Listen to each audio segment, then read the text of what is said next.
Bienvenue sur les épisodes du collectif So Wow. Nous sommes 5 podcasteuses, Delphine, Jeanne, Léa, Sophie et Valentine. Nous agissons pour faire rayonner une vision optimiste du monde du travail. Nous décryptons les transformations et nous donnons de l'écho aux acteurs et entreprises qui construisent ce nouveau monde. Si vous nous écoutez, c'est que vous pensez que c'est possible. Faites avancer vos réflexions et vos actions avec nous.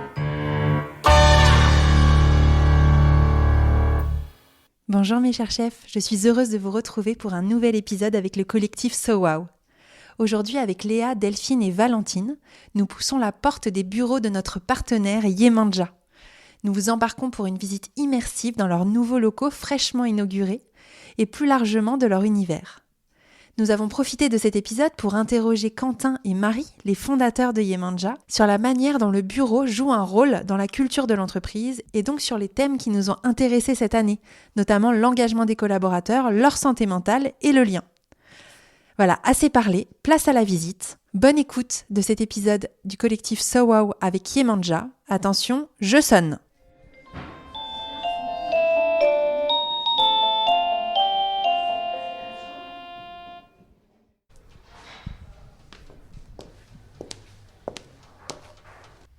Bonjour Quentin, bonjour Marie. Bonjour. Bonjour. Marie-Quentin, vous êtes les fondateurs de Yemanja, notre partenaire pour cette année 2023. Merci beaucoup déjà pour votre soutien. Merci aussi de nous accueillir dans votre nouveau lieu, vos nouveaux bureaux, qui s'appellent La Source. Dans cet épisode, nous allons découvrir ce lieu, votre univers, vos convictions, à travers un voyage qu'on va faire ensemble à travers les différentes pièces et les différentes ambiances de La Source. Donc, je vous propose de commencer par le début, par le hall d'entrée de La Source où nous nous trouvons. C'est une pièce très colorée avec des bracelets brésiliens suspendus au plafond, un escalier majestueux. Comme tout lieu a une entrée, toute histoire a un début. Alors, est-ce que vous pouvez nous expliquer comment est née l'histoire de Yemanja ? Avec plaisir, on est ravis de vous accueillir à La Source. Yemanja, c'est une histoire qui est née il y a 7 ans maintenant. On s'est rencontrés avec Marie, on travaillait tous les deux dans une entreprise qui était un éditeur de logiciels. Marie était directrice administrative et financière. Moi, j'ai occupé des postes à la communication et aux produits.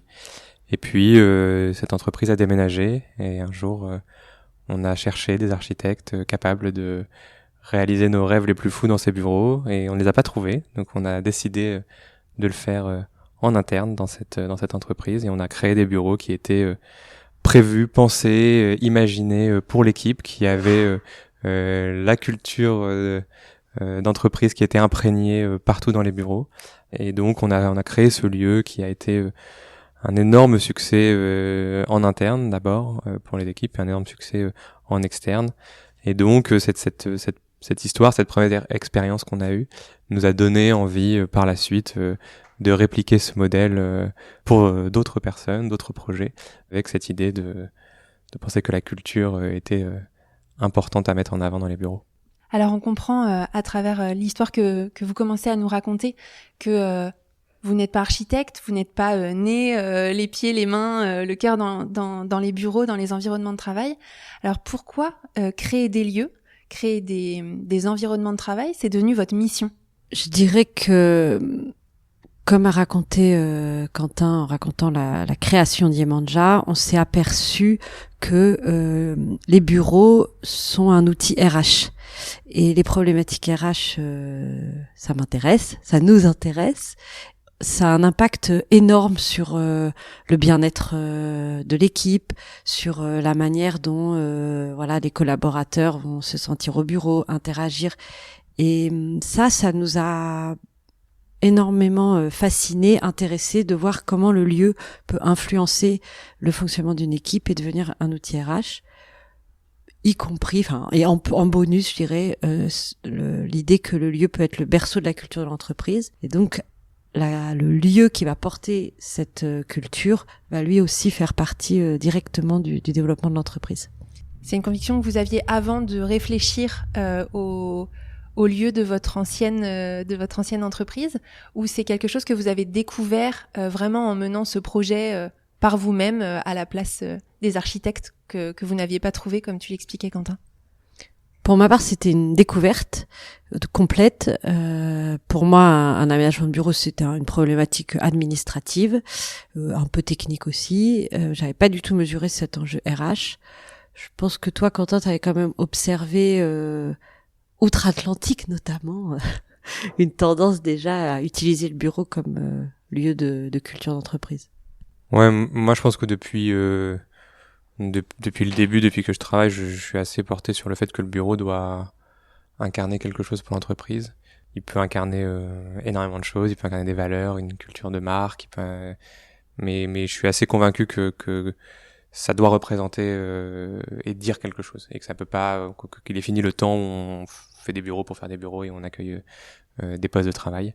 Je pense que je savais pas forcément vraiment comment le mettre en lumière avant cette première expérience à l'époque, mais en tout cas c'était déjà une assez grosse conviction, et c'est un peu pour ça qu'on s'est retrouvé sur ce projet à l'époque et à imaginer ce lieu de cette façon-là. Yemanja, d'où vient le nom de cette entreprise ? Alors le nom de l'entreprise, il a été choisi sur un bout de table un soir où il fallait trouver un nom, hein. Et il se trouve que Yemanja est une déesse brésilienne. C'est la mère de tous les dieux, elle est très puissante, et c'est aussi la déesse de la mer. Elle est très bienveillante, donc elle aide tous ceux qui se tournent vers elle. On a choisi ce nom au départ parce que je revenais d'un voyage au Brésil et qu'on trouvait que c'était poétique et qu'on s'est aperçu que c'était un nom très positif. Et c'est vrai que plus les années passent, plus ce nom a du sens pour nous, plus il dit quelque chose sur la bienveillance et la créativité en même temps. Alors je vous propose de revenir ici, de revenir à la source dans les locaux de Yemanja, dans cette entrée en particulier. Donc cette entrée, elle est loin d'être commune. Elle marque vraiment une vraie identité. Elle nous happe directement dans votre univers. On se dit pas qu'on est dans des bureaux lambda, sans âme. Bien au contraire, il y a des couleurs, il y a énormément de choses. Comment vous l'avez imaginé ? Et qu'est-ce que cette pièce dit de votre façon de créer des lieux ? Alors c'est moi qui raconte l'entrée. Ça a été imaginé comme un lieu vibrant qui va directement plonger les visiteurs dans les ondes positives de la déesse Yemanja et de aussi l'entreprise Yemanja.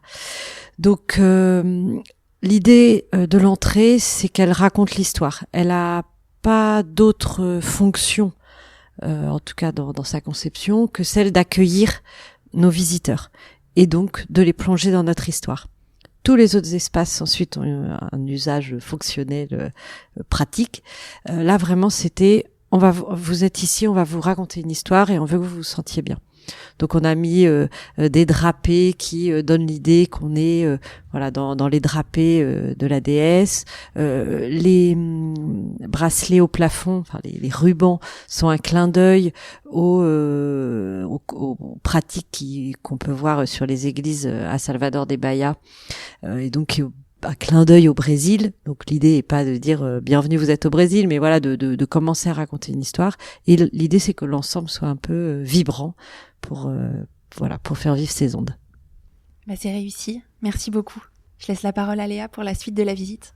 Alors, à propos de l'escalier, je vous propose qu'on l'emprunte et qu'on monte jusqu'à la pièce de vie, qui est vraiment le cœur de Yemanja, le cœur de votre organisation. C'est une pièce de vie qui est quand même assez grande. On voit qu'il y a énormément de lumière, une grande baie vitrée, avec une superbe vue d'ailleurs sur le théâtre de la Porte Saint-Martin. Il y a toujours beaucoup de couleurs. Et c'est un espace en fait qui est scindé en plusieurs espaces, en plusieurs fonctions. On voit une cuisine au loin là-bas. Il y a aussi une alcôve dans laquelle on peut se reposer. Alors on est au cœur de Yemanja. Qu'est-ce qui fait battre justement le cœur de Yemanja depuis presque 8 ans maintenant ? Je dirais que ce qui fait battre le cœur de Yemanja depuis 8 ans, c'est l'équipe avant tout. Je pense que sans cette équipe, Yemanja ne ferait pas tout ce qu'elle fait aujourd'hui. Ce lieu, cet espace de vie, cet espace équipe, c'est un lieu qu'on a voulu très effervescent. Le but était que ça soit un lieu qui bouge, qui soit tout le temps vibrant, qui raconte cette vie qu'a l'équipe au quotidien. Donc clairement, l'équipe est ce qui fait battre le cœur de Yemanja depuis 8 ans. Ensuite, ce qui nous anime aussi, c'est cette envie d'apporter de la créativité dans des projets, cette envie de toujours faire les choses un petit peu différemment. Et pour ça, on avait besoin chez Yemanja d'avoir un lieu qui nous permet de vivre, d'être dynamique, de bouger, d'avoir des idées. Et l'espace de vie est assez représentatif de ça, avec des endroits différents. Il y a effectivement un grand espace où on peut déjeuner, une cuisine, un petit bar, un salon plus calme. Tous ces espaces sont censés vivre ensemble et apporter ce cœur et cette créativité qu'a Yemanja depuis 8 ans. Alors justement, en parlant de créativité, je vois à ma gauche une pièce qui nous a beaucoup intrigués la première fois qu'on est venu. Il y a beaucoup de lumière, il y a quelque chose de bleu qui en ressort. Alors je vous propose qu'on aille jusque là-bas. Donc on est maintenant à la source. Justement, on entend derrière nous le bruit de l'eau. C'est là d'où viennent toutes vos idées. C'est la source de tous vos projets.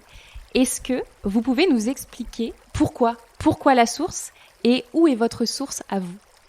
Bien sûr, ça a été un nom choisi avec beaucoup d'attention, qu'il n'a pas été simple de trouver, mais qui, une fois qu'on l'a eu en tête et qu'on l'a imaginé, a fait énormément de sens et s'est un peu imposé de lui-même, ça nous a paru naturel. La source, pour nous, c'est la source de tous les univers. Pourquoi la source de tous les univers? Yemanja, dans ses projets d'aménagement de bureau, essaye au quotidien de raconter des histoires, de pas faire des projets lambda pour faire des projets, de toujours s'assurer que l'histoire de l'entreprise, l'histoire de la marque, l'histoire de l'équipe qu'on accompagne se retranscrivent dans les projets qu'on propose à nos clients. Et donc, on propose pour eux des univers, cette histoire qu'on va raconter. Et nous, ici, à la source, on voulait essayer de raconter cette source de tous les univers. C'est ici que naissent les idées qu'on a pour les autres. Et donc, ce lieu s'est un petit peu imposé à lui-même. Et puis, quand on a découvert ce bâtiment, on s'est dit que ça serait marrant de lui trouver, en plus de ça, une petite connotation, un petit endroit, un petit clin d'œil qui ferait référence à la source. Et donc ici, on est dans ce que nous, on appelle le patio, qui est cet endroit un peu différent de tout le reste du bâtiment. On est sous une petite verrière avec une lumière incroyable. On a profité de recréer un petit patio dans lequel on a créé une petite fontaine qui fonctionne en permanence dans les bureaux et qui est un clin d'œil à cette source. Alors comment est-ce qu'on construit un bon récit d'entreprise? Alors nous, on écrit beaucoup de récits pour nos clients. Alors pour nous-mêmes, c'est pas forcément plus facile, mais on va vraiment essayer de comprendre la personnalité de l'entreprise et de l'équipe qui va travailler dans le lieu qu'on aménage. L'idée, c'est que les entreprises ont une personnalité au même titre que les individus, et nous, notre rôle, c'est d'essayer de la comprendre. Donc, on va interviewer, vous faire des réunions, des ateliers avec les équipes de nos clients pour prendre un peu un shoot de culture. Et puis ensuite, on essaye de retranscrire ce qu'on a ressenti comme vraiment une petite histoire qui va dire, voilà, quand vous arrivez dans les bureaux de telle entreprise, vous n'êtes pas dans des bureaux, vous êtes à, et puis de trouver un nom pour cet univers. Donc ça, c'est quelque chose qu'on a fait sur tous nos projets, beaucoup de fois. C'est un exercice dans lequel on prend beaucoup de plaisir. Donc un bon récit, c'est celui où l'équipe à qui on le raconte va se reconnaître et va hocher la tête en disant « Ah oui, c'est nous ». Et pour nous-mêmes, on a essayé de faire un peu d'introspection. C'était un peu plus compliqué, mais les chefs de projet qui se sont occupés de ce récit s'en sont bien sortis. Génial. Alors, je crois que Valentine avait d'autres questions sur votre ADN à vous poser. Donc, vous venez de parler de l'importance du récit, celui que vous proposez à vos clients pour les accompagner dans l'aménagement de leur bureau, de la façon dont vous avez travaillé sur votre propre récit. Donc justement, que ce soit pour vos clients ou pour la création de la source, comment vous réussissez à mettre en cohérence la culture d'une entreprise, les manières de travailler et les espaces de travail? C'est la grande question, celle qui nous anime au quotidien et qui nous permet de créer des projets qui, en plus en plus de relater la culture dans l'entreprise, ont du sens après au quotidien sur le long terme. Lorsqu'on fait un projet d'aménagement de bureau, l'idée c'est donc de tout ce qu'on a raconté depuis le début, de créer des univers, de créer du récit pour s'imprégner de la culture, mais il faut aussi s'imprégner des méthodes de travail, de comprendre comment est-ce que les équipes vont profiter de leur bureau, vont animer ce lieu au quotidien. Et ça, nous, c'est un grand travail que notre équipe de chefs de projet fait en questionnant énormément les clients, en conseillant aussi, c'est notre rôle à un moment donné de prendre du recul sur ce qui nous est dit, de comprendre comment les équipes travaillent pour pouvoir proposer des solutions. Donc on est devenu et on s'est entouré dans l'équipe avec le temps de personnes dont c'est le métier, dont c'est le travail, la connaissance, l'expertise à la base, que de savoir manier les espaces, comprendre les organisations du travail, comprendre comment une entreprise en forte croissance travaille et va travailler dans plusieurs mois, années, et de mettre tout ça en musique, mettre tout ça sur papier pour créer un lieu qui, en plus d'être marquant pour l'équipe, marquant pour la culture d'entreprise, va être sincèrement bien pensé et utile dans les usages au quotidien. L'un aujourd'hui ne va pas sans l'autre, selon nous. On peut faire les bureaux les plus fous possibles si les usages ne correspondent pas à la manière dont travaille l'équipe. Potentiellement, c'est quand même dommage. De réfléchir à l'organisation des espaces, ça soulève beaucoup d'autres sujets concernant le travail. Cette année, dans les épisodes de SOWO, on a abordé 3 sujets qui sont à notre sens fondamentaux. L'engagement des collaborateurs, la santé mentale et le lien. Dans quelle mesure les espaces de travail ont un impact direct ou indirect sur ces sujets qui touchent à la vie des équipes ? Bon merci pour cette question qui est ma question préférée, qui est un peu la raison d'être de Yemanja, comme on a dit au début. Sinon, on pense que le bureau peut être un outil RH, c'est précisément parce qu'on pense qu'il a un impact sur ces sujets. En préambule, il faut bien préciser que l'impact du bureau, il est à la marge, c'est-à-dire que ce soit sur l'engagement, la santé mentale ou le lien, même si vos bureaux sont géniaux, hyper bien pensés, très intéressants, si la mission de l'entreprise ou le mode de management ne vous correspond pas, vous pouvez quand même être malheureux. Je suis pas en train de dire que le bureau c'est la solution pour résoudre tous ces sujets. Néanmoins, avec le bureau, on peut créer un lieu qui va raconter l'histoire de l'entreprise et donc peut-être donner envie de s'y engager. On peut, en travaillant sur des aménagements ergonomiques ou qui ont porté attention au bien-être des collaborateurs, montrer aux équipes que l'entreprise se soucie sincèrement de leur épanouissement au travail et donc donner aussi envie peut-être de s'engager. On peut aussi montrer dans un aménagement qu'on a été vigilant sur les aspects environnementaux du projet. Ça peut aussi donner envie de s'engager si on voit que son entreprise a une forme d'engagement sur des sujets à impact. Concernant la santé mentale, bon, c'est un sujet d'expert. J'ai écouté les épisodes So Wow pour essayer de comprendre mieux et c'est un peu délicat pour nous d'en parler en tant qu'aménageur de bureau, de parler de la santé mentale des collaborateurs. Mais ce qui est sûr, c'est que tout ce qui a trait au confort, au calme ou au contraire à la stimulation va forcément influencer la manière dont vous vivez votre journée et dont vous allez vous sentir à la fin de la journée. Si un espace est ultra bruyant tout le temps et que vous êtes quelqu'un qui avait besoin de calme, voilà, sans être un grand expert, on peut imaginer qu'à la fin de la journée, vous allez être un peu triste ou le lendemain matin, un peu stressé d'aller au travail. Et sur le lien, bon, c'est un sujet, là pour le coup, dont on a énormément parlé, notamment avec tous les sujets de retour au bureau suite aux périodes de confinement en crise sanitaire. Oui, la place du bureau en tant que lieu créateur de liens, elle est pour nous évidente. En tout cas, ne serait-ce que de faire dans les bureaux un endroit qui va être ce que nous on appelle l'espace équipe, mais qui peut s'appeler la place du village ou tout simplement la cafette, ça permet aux gens au moins de manger ensemble. C'est-à-dire qu'il faut savoir qu'il y a encore des gens qui mangent leur Tupperware devant leur ordinateur le midi. Ça peut être un choix si dans votre rythme vous voulez surtout pas perdre de temps et manger en travaillant, mais globalement oui, si au moins il y a un endroit où on peut se retrouver de manière conviviale, ne serait-ce qu'à la pause déjeuner, déjà on a fait un pas vers du lien. Donc justement, tu nous parles, Marie, du lien, des équipes, de ce qui est vraiment indispensable dans le cœur de Yemanja. Donc on est dans l'espace, dans l'espace de travail. Il se trouve que dans ce magnifique lieu, il y a à la fois des espaces ouverts, des espaces fermés. Il y a différentes pièces adaptées aux différents modes de travail, avec des meubles adaptés à chaque situation de travail. Il y a aussi un grand atelier, le royaume des bricoleurs. Est-ce que vous pouvez nous parler un petit peu plus de la culture de travail chez Yemanja ? Alors, chez Yemanja, je dirais quand même le maître mot, c'est l'agilité. Alors, c'est un mot qui est très utilisé de plein de manières différentes, mais c'est vrai qu'on est ultra flexible. C'est pas une fierté, c'est juste un fait. C'est-à-dire que nous, on change de poste, d'emplacement dans le bureau, non pas tous les jours, mais plusieurs fois par jour.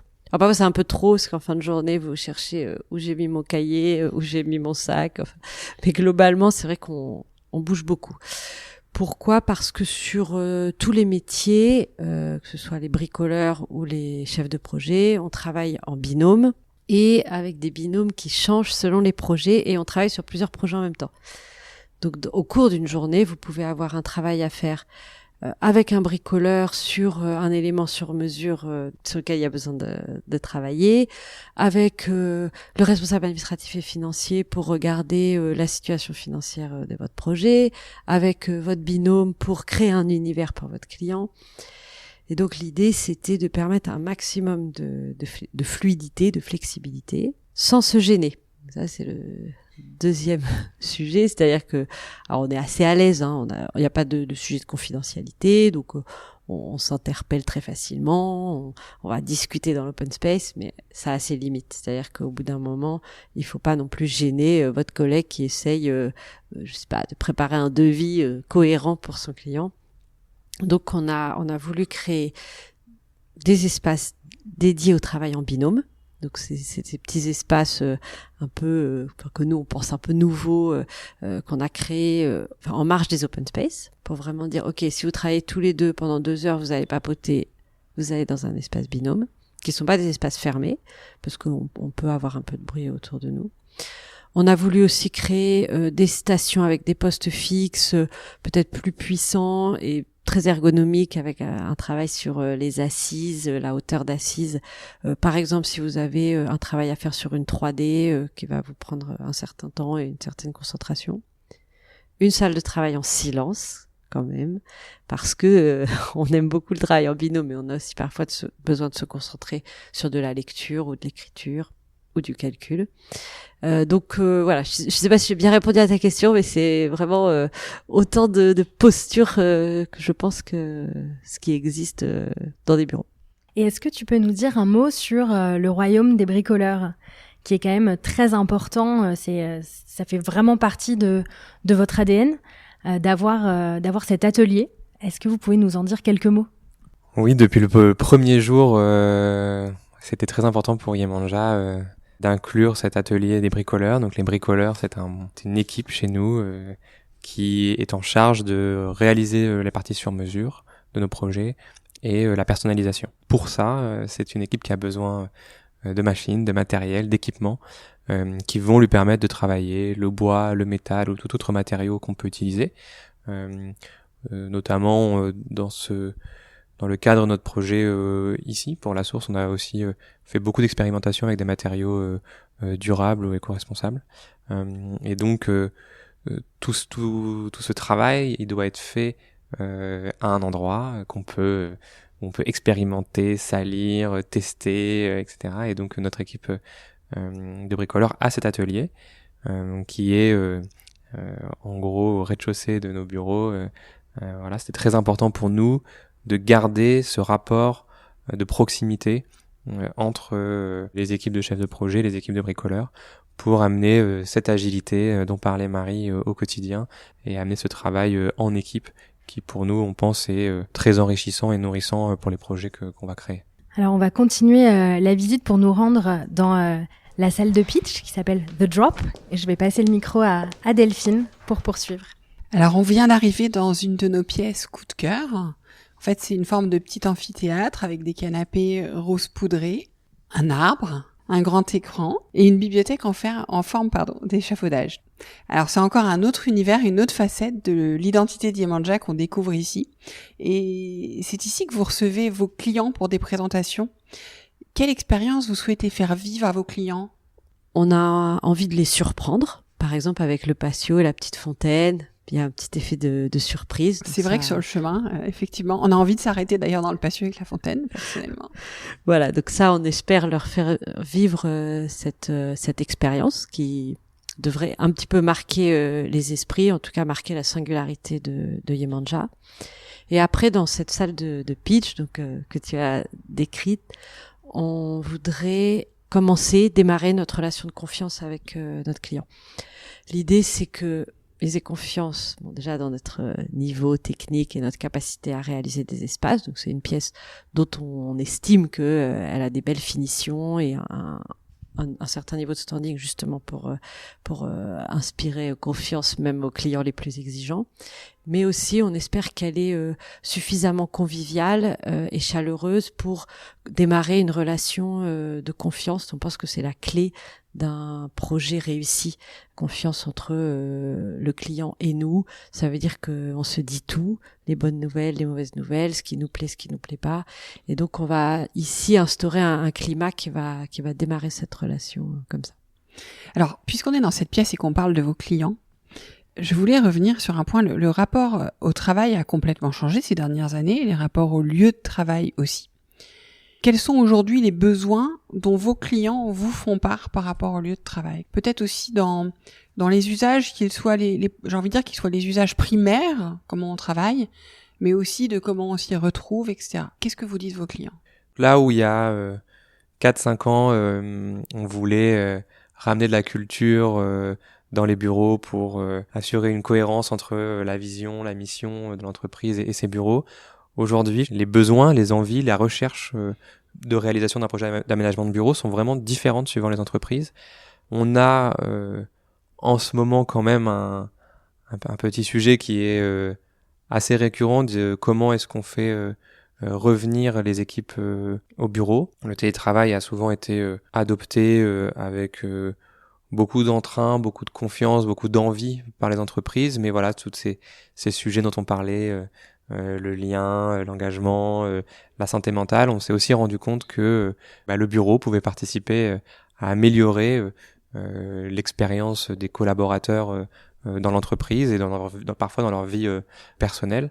Et donc on a un sujet aujourd'hui qui revient assez souvent avec nos clients de comment est-ce que on fait revenir les équipes au bureau.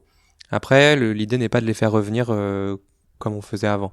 L'idée est de les faire revenir avec des usages qui ont été repensés pour trouver comment on va se retrouver, et qu'est-ce qu'on va faire quand on va se retrouver, pourquoi est-ce qu'on vient au bureau, qu'est-ce qu'on cherche à faire ensemble, comment on anime ce lien autre que à la machine à café au quotidien dans le travail. Et donc ça c'est un sujet qu'on traite énormément en ce moment avec nos clients et qui honnêtement a énormément de réponses suivant la taille de l'entreprise, la croissance, son équipe, etc. Alors, j'entends, Quentin, ce que tu dis, et moi j'entends aussi des entreprises me dire vous pouvez venir faire une conférence parce qu'en fait on voudrait que les collaborateurs acceptent plus le flex office. Donc il y a à la fois ce retour au bureau et en même temps cette logique de flex office. On n'en a pas parlé directement, mais c'est quand même quelque chose d'important, c'est que chez vous on est en flex. Et moi ce que je ressens c'est complètement subjectif, mais ce que je ressens c'est qu'on est en flex et pourtant on se sent dans son bureau. Je pense que la problématique majeure des flex office, c'est de jamais se sentir chez nous, en fait, enfin, sur notre bureau. Donc, comment on peut combiner une âme forte et le flex office? Parce que c'est possible quand on voit vos locaux. Oui, c'est complètement possible. Le flex office est un terme ou une notion ou une façon de travailler qui peut faire peur, souvent, parce qu'elle est pas forcément très bien comprises, pas forcément très bien expliquées. Le flex office, c'est une suite logique à la mise en place d'accords de télétravail qui font que les surfaces de bureau peuvent être vides certains jours de la semaine ou à certains moments. Et donc, ça ne donne plus de sens de garder 50% des postes qui sont inoccupés à certains moments donnés de la semaine. Et donc, comment on combine cette nouvelle façon de travailler quand on est au bureau, quand on est à son poste, avec le reste? L'idée générale est de s'assurer que le bureau reflète ce pourquoi on travaille dans l'entreprise. Et souvent, on travaille dans l'entreprise parce qu'on est en accord avec sa mission, sa vision, ses valeurs. Et donc, si les bureaux, d'une manière générale, retranscrivent tout ça, c'est un lieu dans lequel on va se sentir bien et dans lequel, au final, le poste de travail en lui-même a moins d'importance, puisque l'importance, c'est qu'est-ce que je fais au quotidien et pourquoi je travaille. Et donc, ce sujet, il peut être très vague, mais c'est sûr que en ce moment, on parle aussi énormément de RSE dans les bureaux. Comment est-ce que on apporte une vision durable de ces aménagements? Et donc, voilà, si le bureau représente et met en lumière cette démarche RSE qui me plaît tant dans la mission de l'entreprise, et c'est aussi un petit plus qui va faire que dans ces bureaux, je me sens bien parce que je suis en accord avec ce pourquoi je travaille. Une dernière particularité que je voulais souligner, on parle aujourd'hui de futur du travail, on parle d'intelligence artificielle, de technologie qui arrive, de disruption des modes de travail. Et en fait, ici, on combine l'ancrage dans l'histoire avec ces locaux que vous avez repris, qui sont des locaux historiques, avec cette présence d'ateliers qui était déjà là et que vous avez maintenue. Voilà, moi, j'ai l'impression d'être dans le vieux Paris, en fait. Et en même temps, on se sent profondément plongé dans la modernité, mais sans rien d'angoissant. Et donc, comment est-ce que ces lieux de travail vont pouvoir accompagner ces transformations qui sont un peu inquiétantes pour les collaborateurs, parce que on va vers un futur qu'on ne maîtrise pas, qu'on maîtrise encore moins aujourd'hui avec les technologies. Et l'entreprise, on l'a vu dans les périodes de turbulence, de crise récemment, l'entreprise a un lieu d'ancrage aussi. Donc comment est-ce qu'on va pouvoir traduire à la fois cet ancrage et cette projection dans la modernité? Encore une fois, je pense que les entreprises ont un passé, une histoire, des choses qui les rattachent à leur début. Et puis, elles ont ce vers quoi elles vont, ce vers quoi elles veulent tendre dans le futur. Et même si les valeurs sont souvent les mêmes, les méthodes de travail changent, évoluent. Donc, les bureaux doivent s'adapter à cette histoire qui évolue et sans renier le passé. Et donc, tous ces sujets dont on parle sont des sujets qui peuvent faire peur. Et c'est bien normal puisque c'est des sujets que la plupart des gens, moi y compris, ne maîtrisons pas. Comment est construite une IA et à quoi elle va vraiment servir. Je pense qu'on en est encore au tout début, donc c'est très difficile de se projeter quand on n'a pas le nez dedans au quotidien. Pour autant, il y a une réalité qui existe. Il ne faut pas se voiler la face. C'est des choses qui vont transformer le monde du travail dans le futur, normalement plutôt positivement. C'est l'idée générale quand on travaille sur ces sujets de transformer des choses positivement. Et on a remarqué à quel point la technologie dans les 10, 20, 30 dernières années nous a aidés à accomplir des choses qui étaient difficiles auparavant. Et donc, nous, on pense en tout cas que cette dualité entre l'ancrage dans ce qu'est une entreprise, dans ce qu'est le bureau, et un tournant vers la modernité est indispensable. L'idée est de rendre tout ça très naturel entre les différentes mondes qui peuvent se côtoyer, de rendre ça naturel. Je pense qu'il y a 10 ans, d'avoir une caméra qui nous filmait pour faire une visio à l'autre bout du monde, ça nous paraissait encore un petit peu bizarre ou très avancé. Voilà, aujourd'hui, c'est devenu complètement normal et on a l'habitude et on le voit même comme un super outil qui nous permet de travailler à distance depuis chez soi quand on a envie de rester en télétravail. Et donc, je pense que ces transformations vont exister et qu'il faut plutôt essayer de les intégrer à l'histoire de l'entreprise, à l'histoire des bureaux, pour en faire quelque chose de facile au quotidien. Et j'ai une dernière question. Vous avez été les premiers à soutenir notre collectif SoWo et nous vous en remercions. Pourquoi cet engagement ? Pourquoi nous avoir accepté de nous soutenir et puis qu'attendez-vous de nous pour la suite ? Nous, on est à fond avec vous, on adore ce que vous faites. SoWo, ça veut dire, est-ce que tu peux le dire en anglais ? Parce que je parle très mal anglais et ça va être très moche. Alors, on va le faire dire par Valentine. Allez, vas-y, Valentine. Spreading an optimistic world of work. Waouh. Voilà. Donc moi j'adore l'idée qu'on puisse avoir une vision optimiste du monde du travail.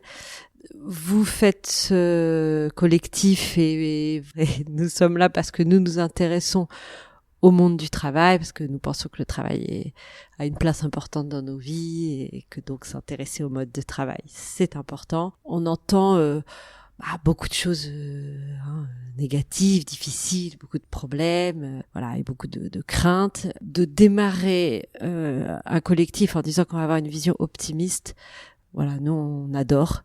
Je pense que c'est une très bonne manière de commencer en général. Et puis vous faites un petit jeu de mots avec le wow. Donc il faut savoir que nous, dans nos projets, on cherche les effets wow. Donc c'est-à-dire que vous arrivez dans un endroit et que vous avez envie de dire oh wow. Pourquoi ? Parce que c'est un moyen facile d'avoir un petit bonheur dans sa journée.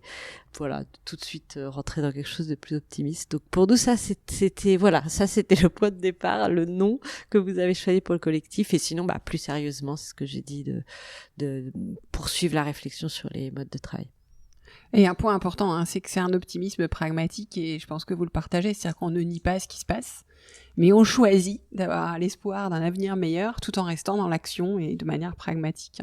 Et je pense que là, on s'est effectivement bien retrouvés, alors merci beaucoup. Merci à vous, surtout. Alors Quentin, Marie, on termine cet épisode. Est-ce que vous avez un dernier message à faire passer à nos auditeurs et nos auditrices ? Ça part en fou rire. Pas du tout préparé cette question. On espère que cet épisode vous a plu. On espère que les 3 épisodes précédents aussi vous ont plu et que ce sont des sujets qui ont pu intéresser et faire grandir les réflexions. C'est important pour nous et c'était important pour vous aussi, je crois. Donc on espère que ces épisodes ont été intéressants et puis c'est ce lieu qu'on a découvert ensemble, c'est un lieu qu'on veut ouvert, vivant et accueillant, donc on espère que toute personne qui souhaite le visiter se laisse l'opportunité et nous contacte pour venir voir ce lieu qu'on a créé de toutes pièces. Merci pour votre soutien et ce partenariat tout au long de cette année et puis bravo vraiment pour ce lieu magnifique. Merci encore. Merci beaucoup.